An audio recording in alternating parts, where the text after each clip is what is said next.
एक समय की बात है। एक छोटा सा किसान अपने खेत में काम करता था।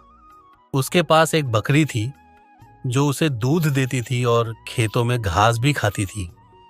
एक दिन किसान की बकरी अचानक भाग गई और पास के जंगल में चली गई।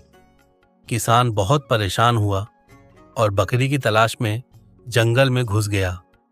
वह घंटों तक जंगल में भटकता रहा, लेकिन बकरी का कहीं पता नहीं चला।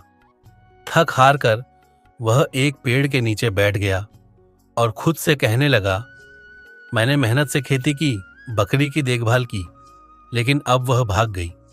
मुझे क्या करना चाहिए? तभी उसके पास एक संत पहुंचे। किसान ने संत से अपनी दुख भरी कहानी सुनाई।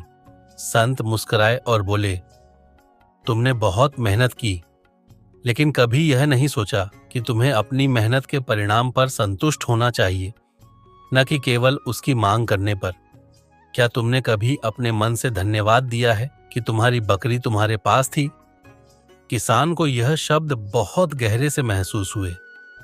उसने समझा कि कभी कभी हमें जो मिल जाता है उसी के लिए आभार दिखाना चाहिए, बजाय उसके जाने पर दुखी होने के।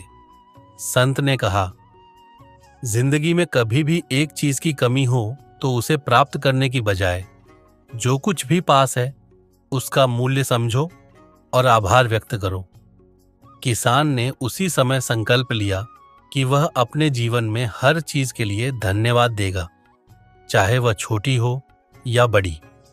इस कहानी से यह सीखने को मिलता है कि हमें हमेशा जो कुछ भी हमारे पास है उसके लिए आभारी रहना चाहिए, और सिर्फ पाने के बजाय हम जो कुछ भी खो चुके हैं उसके बारे में उदास न हो।